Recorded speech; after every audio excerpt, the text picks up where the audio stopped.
All right, welcome everyone to HealthySimulation.com's coverage of IMSH 2024 in San Diego. So excited to be sitting next to Dr. Ryan Ribeira, who's the co-founder and CEO of SimX, which is providing virtual reality and XR solutions to the healthcare simulation space at large. So thank you so much for joining us here today. Happy really to be excited here. to be catching up with you and learning more about all the fantastic things going on with SimX. First of which is that the announcement that happened in the past 12 months or so about the partnership with Ribeira to help to be distributing your products and services. So let's start there. Tell us a little bit about that. Yeah, so that's really exciting. Obviously, as someone who's been coming up in the sim industry for 5, 6, 7 years, you look up to a company like Ribeira as one of the giants in the field, and so.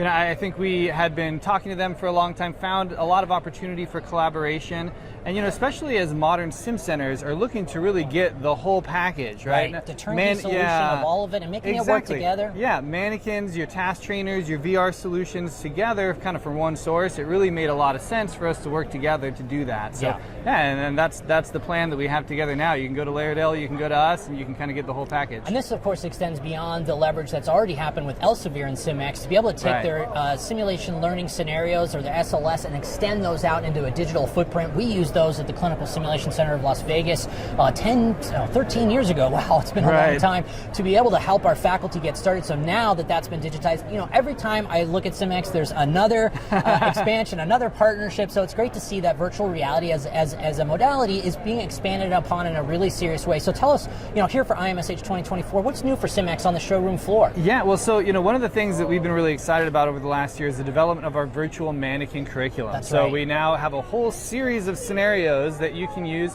that are really customizable for on-the-fly sim. So you can select your patient, select your environment, and you can in real time change the vitals, change the EKGs, change the labs, really make any scenario that you want. And that's in addition to the 270 scenarios we already have that are still very flexible but a little bit more on the rails. So really no matter what you're trying to sim, you have an option available to you now. And that's what we really need, I've found, is to be able to have a library that enables clinicians to get started and educators to get started, but then for those folks that are ready to go deeper, to have that ability to customize. So I know we just recently ran a webinar on the HealthySimulation.com Learn platform to be able to showcase the virtual mannequin series, and it was really awesome to see. It's like we have a sandbox. We can either use it for kind of clinical education in that moment and teaching process, or we can design our own scenarios that are really customized specifically to our needs. Yeah, well, and actually you can, and I should have mentioned this before, you can design them and then you can save those presets too. So you actually, you felt like you'd put something together that was really cool, you can save that, do that over and over again. So that really helps. So with regards to the industry as a whole, tell us about some of the trends that SimX is seeing across the industry, maybe with regards to virtual reality and its kind of its place, or anything else that you're seeing that SimX wants to be a part of in 2024. Yeah, so I think there's a lot to choose from here, right? So VR hardware in general is just advancing very rapidly. So at a fundamental level, these wireless headsets are now becoming, indistinguishable in power from the wired headsets of even a year ago. So that's one thing we're really looking forward to, like better graphics, more complexity that we can introduce because of the power.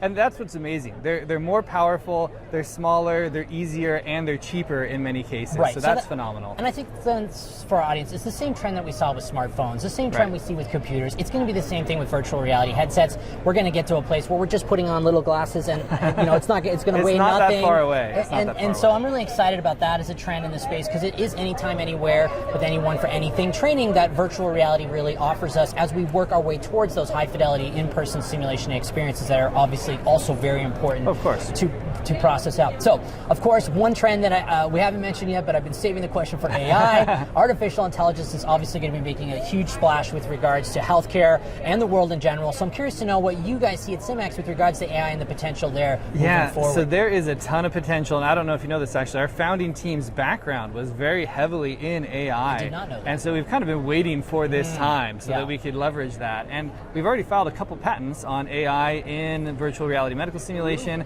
around things like using LLMs for stronger, much more powerful and realistic conversation engines. We're going to be looking at implementing AI into our case creator so that, imagine, and this is not coming this year, but very, very soon after that, I think, imagine a world where you could write out in paragraph form hey, I would like a scenario for undergraduate nurses that helps them learn the importance of, putting in an NG tube correctly and teaches them about some of those complications, and then having that be generated through our case creator. That is, I think all the pieces are together for that. It's just a matter of time, actually. Now, of course, we're still going to want to make sure that we back up and look and examine all the things that the AI is giving to us, make sure that it hits, because there are those hallucinations that are occurring. We're not there yet, but my belief is that the evolution of AI will continue to improve over time, just like other technologies, and it'll get smarter, it'll get better, it'll get faster. Finally, I'm just curious, from your perspective here on the showroom floor for IMSH 2024, what's my fourth question? What is important for the sim industry going forward, or something along those lines? Thank you so much, advocacy. Okay, so finally, my last question for the day is just with regards to your understanding of where we're at as an industry as a whole. What advocacy work needs to happen for us to be able to take this industry to that next level, beyond just the technologies themselves, but at a much wider level, maybe at the corporate, beyond the corporate level to the legislative level? Yeah, well, so there's a couple of things here. I mean, fundamentally, we have to kind of learn to work together. I mean, up to this point, I think we haven't had a great structure for us to be able to put together a collective vision for what we think the future of simulation should look like. Yeah. And I'll say that SSH and the Corporate Roundtable are doing a great job in this coming year of putting together their vision for the future of sim technology, and I think that's going to be a great blueprint that we can use for advocacy efforts, right? You got to have a vision before you can start advocating for that vision. And then, you hit the nail on the head with the second point. Like, we really need to get smarter on advocacy, right? Like, when it comes to regulations around, simulation counting as adequate education, or when it comes to funding at the federal or state level for simulation programs for organizations that don't have the funding internally to be able to provide that important training, organizations like the SSH and others, I think, throughout the world can really play a strong role. But I think the first step is all of us kind of coming together, putting that vision together, and then going out and making our voice heard. I totally agree. We need a common language, right, that everyone can agree on, and it's not just U.S. focused, it's global focused. What is healthcare simulation? How can it improve? And then how can we start to have those conversations that kind of showcase what's possible to legislators, to C-suite executives of clinical groups, and take that conversation to the next level. Well, Dr. Ribeira, thank you so much for joining us here today. Really excited about your presence again at IMSH 2024, and we'll see you all online and at the showroom floor. Yeah, thanks so much for having me. Thank you.